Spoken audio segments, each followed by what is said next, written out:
like the white light, where everything is seen, everything is known, everything is clear. And everything is internalized so that there is no consciousness left of the outside world, and the internal repair can happen. Like instead of wasting your energy through a light bulb, you become like a laser beam. Your energy becomes so focused and so intense, almost like tapasya. And in this tapasya, in this intensity, all is known, all is cured, all is healed, and all is concentrated. So that's the magic of the power of Vedic chanting. So, how does it happen? What is the technology of chanting which makes this happen? It's not a religious idea. It's a scientific idea. It's a technological idea. And not an idea, a practice. So let's look at the technology of chanting, Vedic chanting. What is the technology of Vedic chanting? Unlike music, for instance, let's take any song which might be popular. So let's take a Vedic chant which has been made into a bhajan, which is very popular. So if you say, Om Bhur Bhuvasvaha Tat Savitur Varenyam Bhargo Devasya Dhimahi Dhiyo Yona Prachodaya. You feel happy, no? Your heart feels happy and all that. And you want to sway, you want to enjoy it. Very nice. But that's not a chant. That's a bhajan. A mantra turned into a bhajan. But mantra chanted as mantra for the desired effect of mantra on the being, it's a different technique. That technique, okay? So let me demonstrate that to you. Same chant maybe.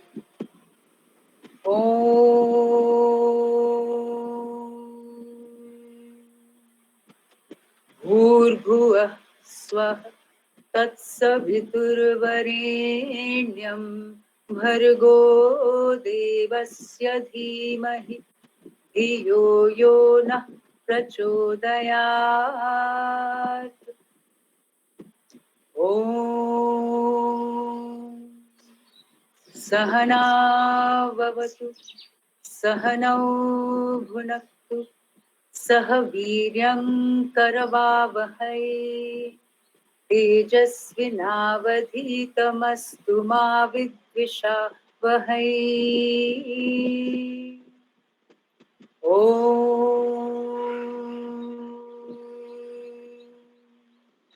Shanti Shanti Shanti.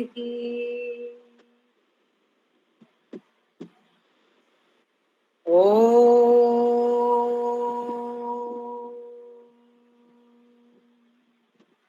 Purnamada Purnamidam Purnat Purnamudachyate Purnasya Purnamadaya Purnamevavashishyate.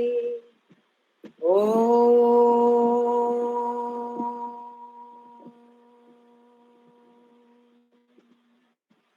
Shanti Shanti Shanti.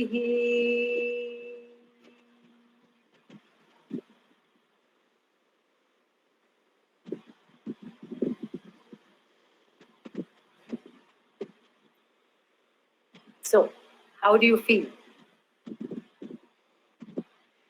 Yes, you can put on your, unmute yourselves and tell me.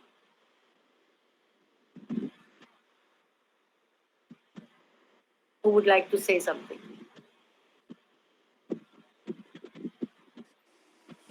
Yes? Hello, ma'am. My name is Dr. Piyush Kumar Poddar from Yes. Sunday Women's College, Varanasi. That was very nice feeling to listen to you. while this Vedic mantra is chanting, ma'am. Feel very light and very relaxed and concentrated while listening this chantings. Yes.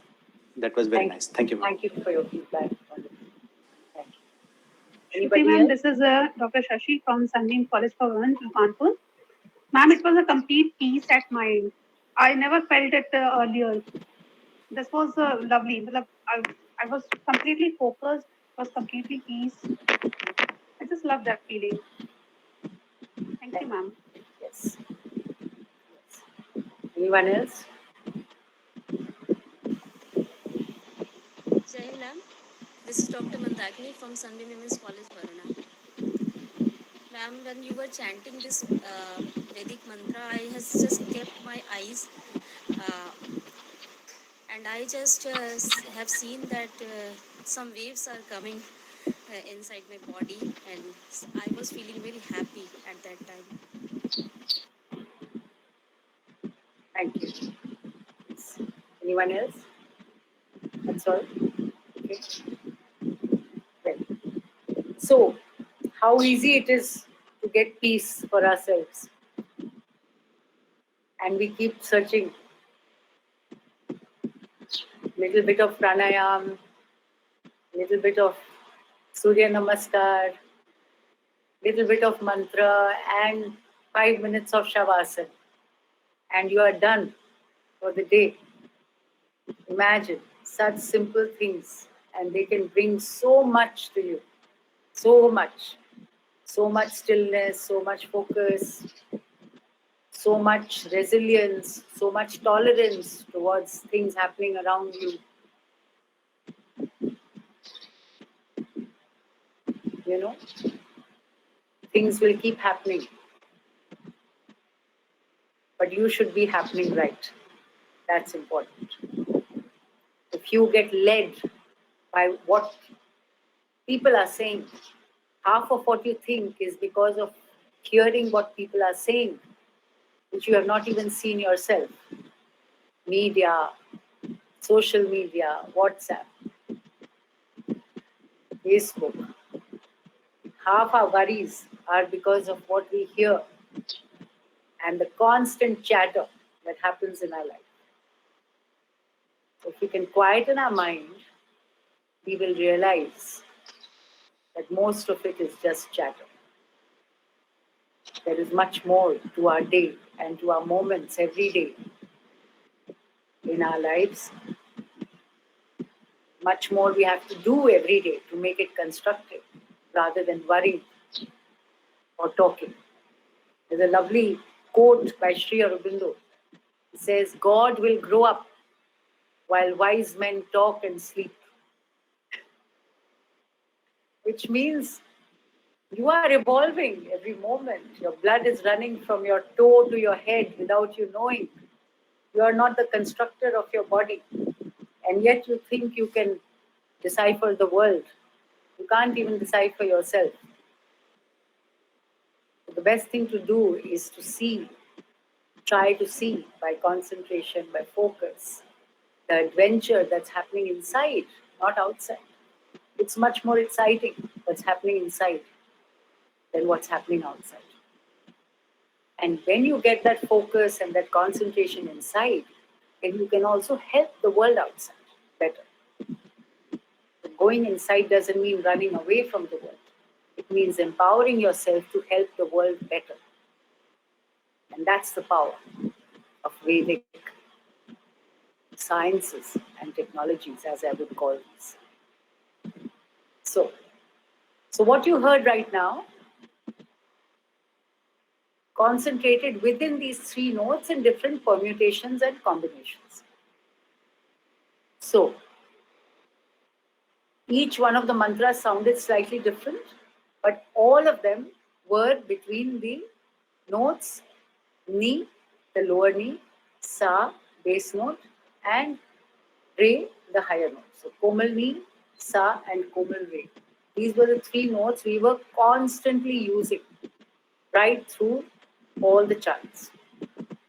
That is why repetition within a very narrow band of frequency is the reason your mind became slower again and again, maybe 108 times or even 51 times, then your brainwave will go to an even slower wave state, which is theta.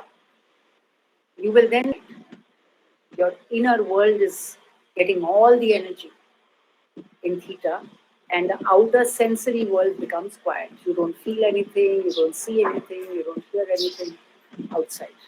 The sensory nerve endings of all your panchendriyas become uh, numb because the sensory fluids withdraw when you get into theta state. So when your very fine sensory fluids withdraw, then your sensory being becomes quiet, non-reactive, no response to stimuli outside. That state, all healing takes place. You are completely healed. How does healing take place? When all your things get harmonized inside to their primordial state. When all your chakras come back to their harmony and the related organs are influenced accordingly. Your related emotional state is influenced accordingly. Your related mental state is influenced accordingly. So that's the power of the mantra, the Vedic form of chanting, which actually by repetition, jap, when you do jap, when you do repetition, by repetition, it slowly moves the brain from beta to alpha to theta. And in that state, internally all is known, externally all becomes quiet. And you become a master of the self. So that's what happens when we chant in these three tones, ni, sa, and re, again and again and again. You constrict and you focus, and you become still. And of course, the Om, just chanting of Om. Before every mantra, we chant Om anyway. Even if you do just the chanting of Om 108 times, you will see amazing things happening within a month. Do it for 15 minutes every day, and you see what will happen to you after a month. You will start getting telepathy. Your analogical thinking will increase. Your ability to discern things will increase. Your ability to take pressure will increase. You will be more in control of your senses and your mind in many ways. Even if you begin a little bit of practice, it will make a difference very soon. You'll see that. Okay. So, what are the other parts of the Vedic mantra which make it so powerful? So one is the three tones, the tritone method of chanting. What are the other elements of the Vedic mantra which are very important, very significant, very essential to the overall power of the mantra? So the other thing is that every Vedic mantra is in chanda. Purnamada, Purnamidam, Purnat Purnamudachyate, Purnasya Purnamadaya, Purnamevavashishyate. So this is a rhythmic meter, chanda. So all Vedic mantras are in different chandas, different rhythmic meters. Okay? And this meter creates a mathematical cycle. It creates a rhythmic cycle so that the mind is free of thought. When something is in rhyme, the mind becomes free of thought. Like if you have a song, it's very easy to learn a song without thinking too much about the words. And the words you will automatically remember because it's woven into music. Like, I don't know, we were taught in school how to remember the months of the year in a poem. 30 days has September, April, June, and November. All the rest have 31, except February alone, which has 28 days clear and 29 each leap year. So it had rhythm, it had rhyme. And so once we learned the poem, we could remember which month has how many days. So when you weave knowledge into rhythm and rhyme, it becomes very easy to absorb knowledge. If you were to create mantras out of your curriculum for your students, imagine how quickly they would learn important mathematical formulae or other important quotes by somebody, or an important paragraph. Imagine one small paragraph if they convert into a mantra, which is a very important paragraph, say in history or geography. They would learn it in no time.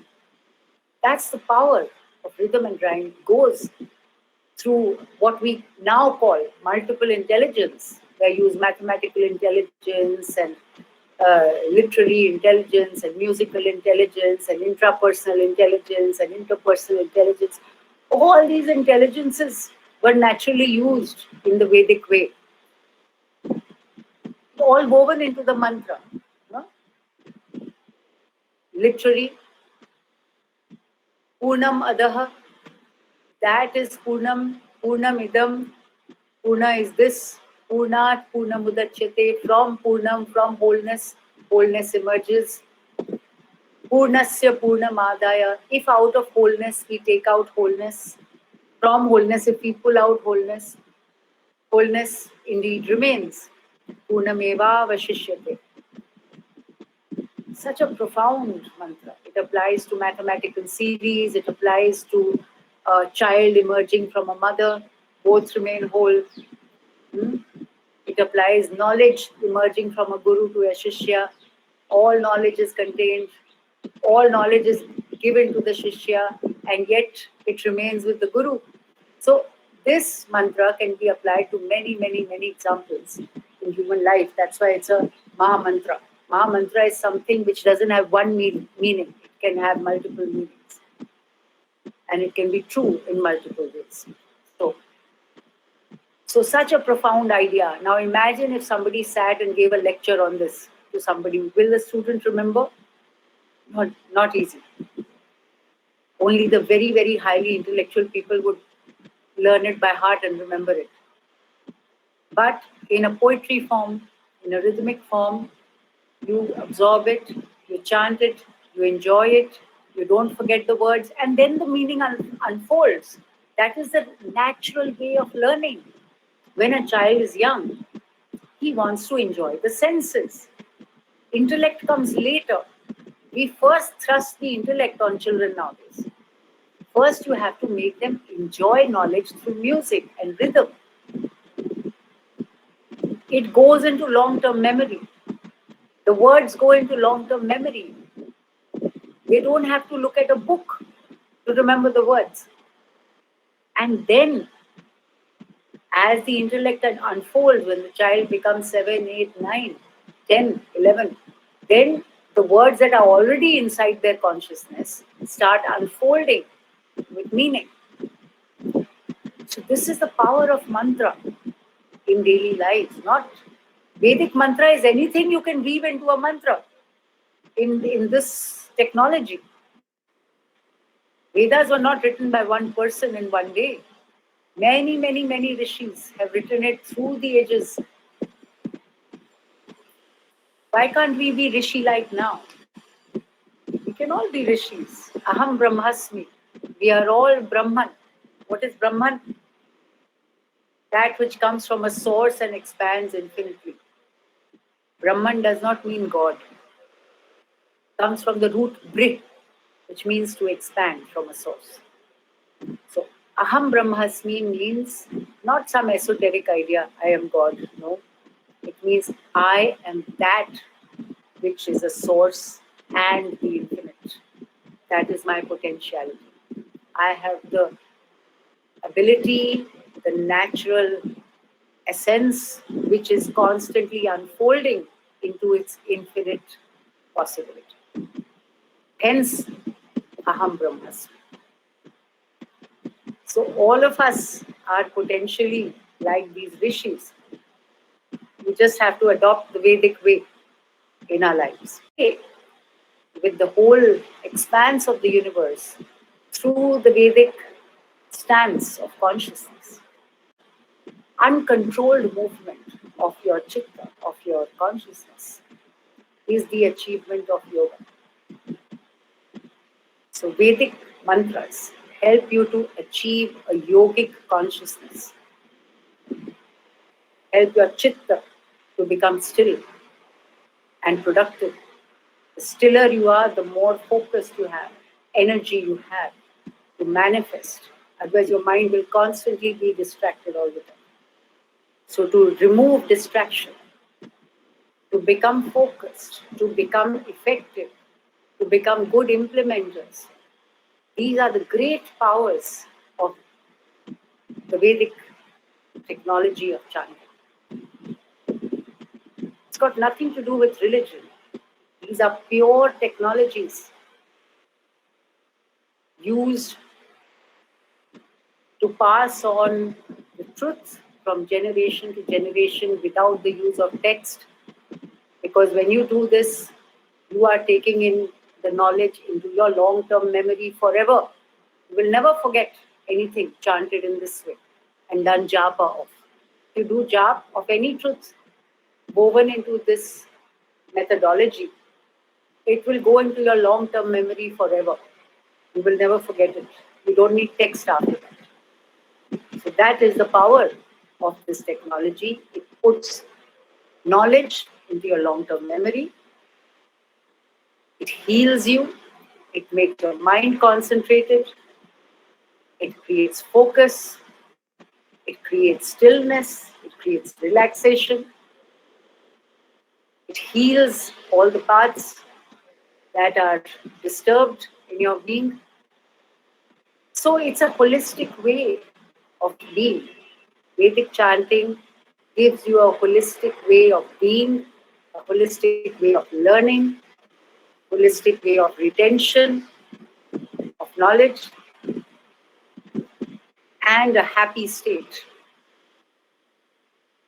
with which you will be positive yourself and you will exude light and positivity to others in every moment of your life. So this is, in short, the power of Vedic chanting in our daily lives. Okay, so we can take up some questions now. Another? Yes, sure, ma'am. So I have requested everyone to write their names in the chat box so that you can see, and then you can ask them to ask questions so that it will be in a queue. Okay. One by one. Fine. So I guess we have first name, Dr. Swatantra. Yeah. Please ask your question. Jai ma'am, am I audible? Yes. Yes, please ask your question. Okay. In cymatics, both looking up mantras and looking up cymatics, is it different? More or less the same. Sorry, just ask me again, please. Like there is Cymatics and seeing the kind of, the movement of locopodium dust. There is this very fine dust which they use on a vibrating surface, and then they put sound on it to see how that dust moves with sound and what patterns it creates. So they have also tested Om, and they found that the way the dust moved, it created something that looked like the Sri Yantra. So it went into the shape of Sri Yantra. Dr. Ragini? Dr. Ritu Singh from. To chant well, you need to breathe better. So when you become still, automatically the oxygen intake becomes more. Also, your nasal, when you chant Om, particularly when you chant Om, your entire paranasal sinuses open up. So your entire passage here, your breathing, your paranasal sinuses right from your head to your nose to the sides of your nose, all this opens up. In the present scenario, it's very important to keep your paranasal sinuses open. So Om is fantastic in removing all the mucus. And if you chant Om, if you chant the Bija mantras, which are another a lot, particularly when you chant Hum, then you clear your throat completely. So that's another technology by itself.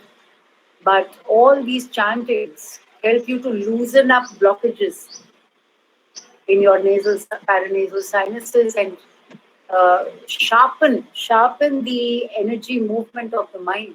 Because once you clear these channels, the flow, the pranic flow, becomes much better. So when your pranic flow becomes better, you give more oxygen to the brain. If you give more oxygen to the brain, your brain becomes much sharper. It can retain more knowledge. It can be more bright when answering questions to yourself also and to others. You become better at research. So many things happen because your brain gets more oxygen. So Okay. Thank you very much. great. I have found that in my life, definitely. And Okay, also a thank lot you, of ma'am. composure, a lot of resilience, a lot of courage. I guess it's because of the Vedic way. You don't get disturbed if you have an accident. You will sit and think, okay, what do I have to do now? Instead of becoming nervous, you know. So nervousness goes away. You become much more composed. Yes. What else? Dr. Priyanka, you just wrote a question.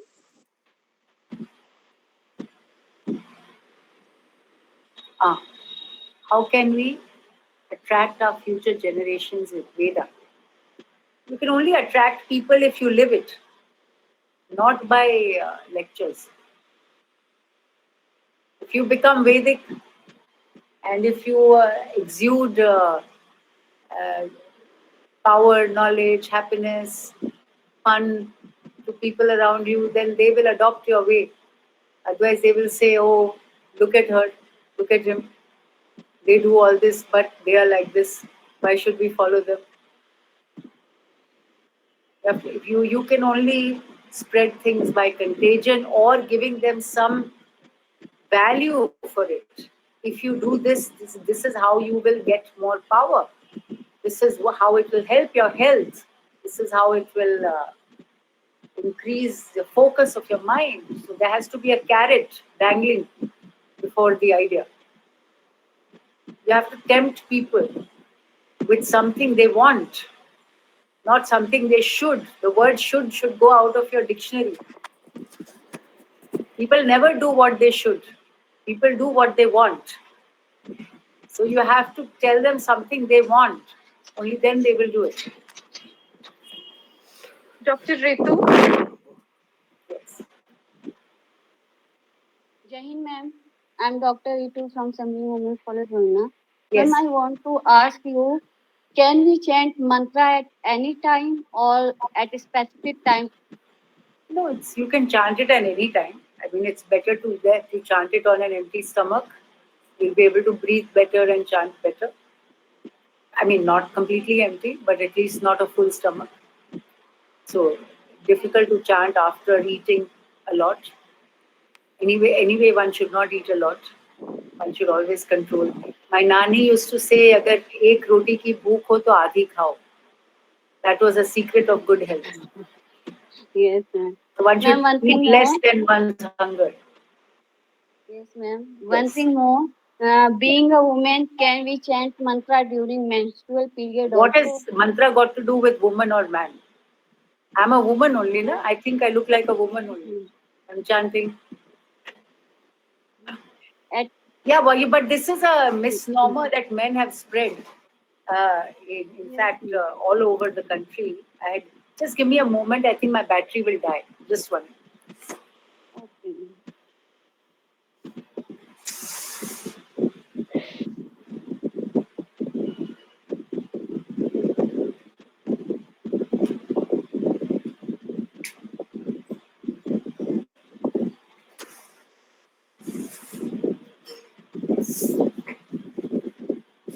Years ago, I had gone after the tsunami. I had gone to a village where Dayanand Saraswati, the new Dayanand Saraswati of this life, he had done some amazing work. It was his birthplace, and there was a lot of Vedic schools there. Vedic chanting was happening with a lot of little boys. So I had visited that town and met the Gurukul teacher or Pandit who was teaching them. And so went and met him, interviewed him, talked to him. And I said, मैं भी मंत्र उच्चारण करती हूँ, मैं भी ओम का भी करती हूँ, वेद मंत्रों का भी करती हूँ. So he says, नहीं नहीं आपको नहीं करना चाहिए, औरतों को नहीं करना चाहिए, वेद मंत्र बिल्कुल नहीं करने चाहिए. So I said, why? So he said, no, this is meant for men only. And if women chant, they will start growing hair on their face, they will start growing mustache, they will start doing all these things. So women should not do things that are meant for men. So now it is 16 years since he said that to me, but I have still not grown any hair on my face. And I'm still chanting every day. So these are all patriarchal ideas. Please throw them into the dustbin. It has nothing to do with the truth. And Truths may of I the say universe something? are meant for all people who are born in the universe. If I am chanting Purnamada Purnamidam in a certain musical way, how can it do us any harm? Tell me. If Om is Brahman and Aham Brahmasmi, is Aham Brahmasmi the term meant only for men or everything that is inside this Brahman? So one should use one's logic, not some ideas that people throw at us. Yes, and let me remind you that these patriarchal ideas are very recent, because in Vedic period Yes, there of were course. Gargi, Apala, Ghosha. These Yes, all yes. were scholars, women scholars, and let me remind you of Bharati Mishra, the wife of Mandan Mishra, who defeated Shankaracharya, Adi Shankaracharya in a Shastra. So our tradition was a women empowered tradition. Yes, always, always. Even in Shekhawati here, there is a folk story of Dhola Maru, and there are paintings on the walls here. So many paintings on the walls, but one of them is, when I first saw it, I said, my goodness, look at this. There was a camel.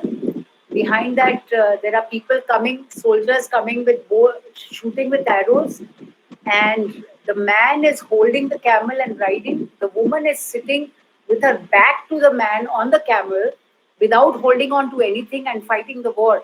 She is shooting arrows at the soldiers while the man is holding the camel and riding. And the woman is not holding on to anything. She is sitting facing backward on the camel and fighting the war. So these are the paintings of what, only 100 years ago.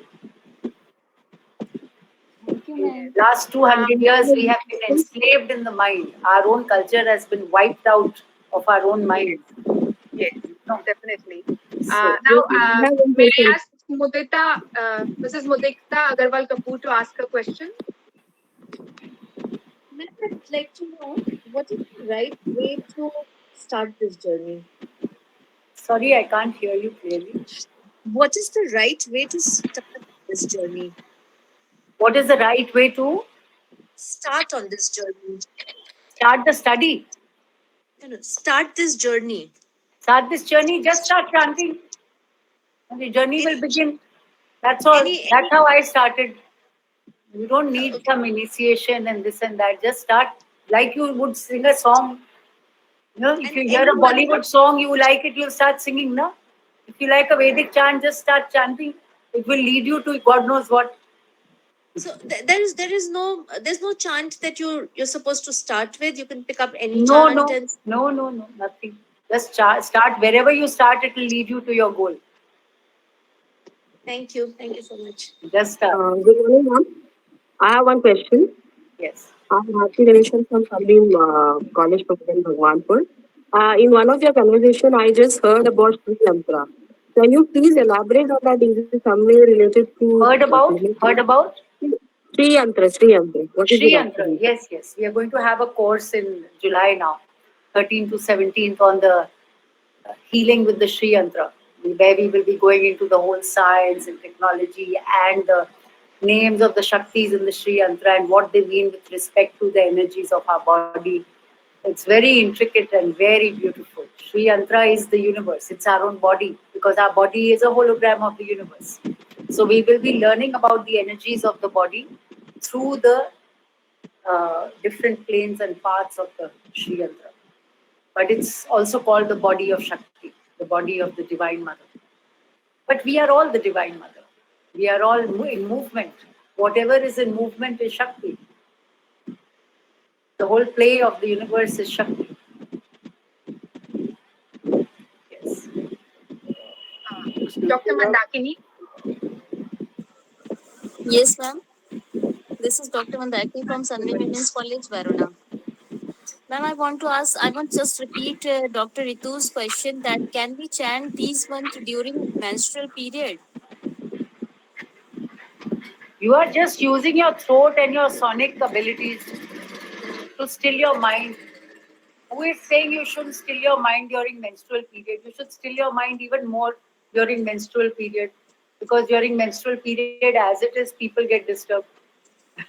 So why shouldn't you still your mind during menstrual period? There are certain spaces you're not supposed to go into. Like if there's a sacred space, if there is a menstruation, it is said that it can affect those spaces, which I will not debate at the moment because there might be some truth in it. There are certain atmospheric chemical changes that happen inside you. There are some atmospheric effects of it also. So that's a different thing. But something you're doing for yourself to still your mind has nothing to do with a religious space. It is to do with you yourself stilling your mind. So that is wonderful. Why shouldn't you do it during menstruation? Thank you, ma'am. This is Soumik. Yeah. Excuse me, ma'am. This is Dr. Soumik from Sunbeam Women's College, Varuna. There's a disease called as ADHD. Sorry? Say that again. There's a disease known as ADHD, Attention Deficit Hyperactivity Disorder. It's Yes, not very popular yes. in India, but still it's there. Yes, I know. So does this chanting and these things, they can help people who are suffering from ADHD? Yes, they can. Also, Tratak can help you. Tratak means staring at a flame without moving your eyes here and there. That helps you to focus. Chanting Om will help you to focus. Long chants of Om. The idea is to focus on something without getting lost. So if you learn to focus on a chant without getting lost, if you're counting, if you're keeping aware of your fingers, so there's multiple things happening at the same time. So if you start exercising multiple things at the same time, then your mind will automatically become more alert and more focused. Thank you. Dr. Reena.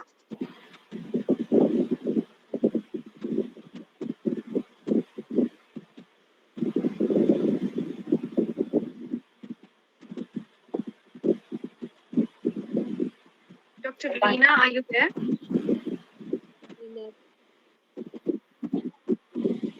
Okay. Anyone else wants to ask a question?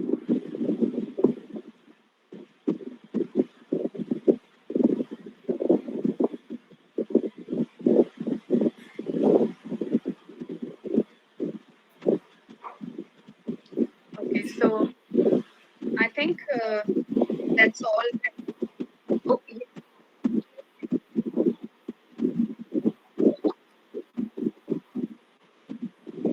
Okay. Okay, sure. So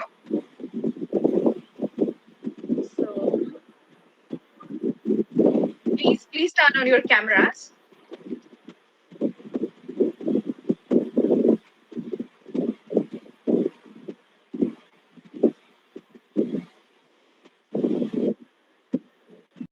tradition पूरी तरह से spiritual है, जो कि आप लोग जो शास्त्रीय संगीत सुनते हैं, भारतीय शास्त्रीय संगीत, वो आप ख्याल सुनते हैं, जो कि बहुत रिसेंट है, 200-300 साल पुरानी ट्रेडिशन है। लेकिन ध्रुपद ट्रेडिशन जो एक्चुअली वेदों से है, जिसमें वैदिक परंपरा आप अभी भी देख सकते हैं, आप उसको सुन सकते हैं। गूगल आप करेंगे तो डागर ट्रेडिशन, डागर घराना, ध्रुपद आप सर्च करेंगे तो आपको बहुत सारी चीजें जानने को मिलेंगी। तो एक बिगिनर जिसको संस्कृत नहीं मालूम, जिसको बहुत सारी चीजें नहीं मालूम, उसके लिए शुरुआत करने के लिए एक बहुत अच्छा माध्यम है। जैसा कि श्रुति जी ने कहा कि संगीत ऐसी चीज है कि जो एकदम से असर करती है और आपको एफर्ट उसके लिए नहीं करना पड़ता है। तो ये एज अ ध्रुपद प्रैक्टिशनर मैंने अपनी बात रखी यहाँ पर। But may I just like to add here that even those who don't know how to sing can chant Om. I have known people who were absolutely Besura, who could not sing, but just by chanting Om for 1 month, वो सुर में आ गए. Even if you don't know how to sing, just chant Om. And that's what the Alap tradition is. That is a chanting. The practices we do, it's pure sound, it's abstract sound. And that's why we use syllables, because when you say sa, re, gama, that is sort of a distraction. Because your mind is this, oh, I'm singing sa, I'm singing re, I'm singing ga. So when you use syllables, that's why when you chant, that is abstract sound, that is complete sound, and that creates an immediate effect. So again, thank you so much. But for a formal thank you, on behalf of Intach Varanasi and all our participants, I request Shri Nirmal Joshi ji, additional co-convener of Intach, to please say a few words. Good afternoon. It was really very nice experience. I was getting as a student. So first of all, I thank Dr. Shruti Poddar as a student. I learned many things today. I'm quite senior at age, still I was here as a student. So thank you very much for making us understand so many small things about Vedic chanting, which we have not overlooked. We had overlooked. I will say that. Thank you very much for that kind of knowledge which you provided me. And I thank Aditi Gulati ma'am for all the good arrangements. She is always very cooperative in arranging the program and taking care of all the things. So we are very comfortable at our computers. It is all due to Aditi Gulati ji. Thank you very much for your cooperation. Dr. Anuradha Ratori, we are very fortunate to have her as a very knowledgeable moderator. She is so knowledgeable that and there are so many anchors, but she is so knowledgeable that although she is anchoring program, you can understand that. I am very thankful to Dr. Anuradha also that when you anchor the program, you moderate the program, you put in your knowledge. That's very enriching to us. And finally, I would like to thank all the teachers and the guests, distinguished guests who are present here. They were so brief in their question. Thank you very much for that. It was very brief, to the point. It did not waylay us to the talking and lecture and all these things. Thank you very much, all the teachers from all these colleges which are here. They were so straightforward with their questions, and there was some sense in their question. So that was when the questions are very good, the answers enrich us.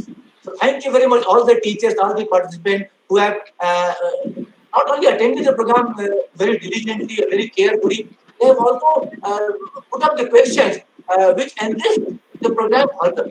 Thank you very much, all the teachers, and all the Intach members and all the teams who are here for such a wonderful program. We hope that we will have such wonderful program and we will have the cooperation of in future also for a wonderful, knowledgeable program. Thank you very much, Dr. Shruti. Thank you, everyone. Thank you very much.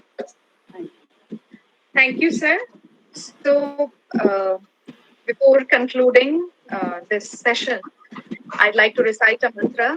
Before Dr. Shruti joined, I recited the mantra Om Sahana Bhavatu. And with the same intention and with the same meaning, this is also a mantra with which I'd like to conclude, which means may our intentions and aspirations be alike so that a common objective unifies us all. Om Samani Vaakutihi Samana Hridayani Vah Samanamastu Vo Mano यथा वः सुसहासति ॐ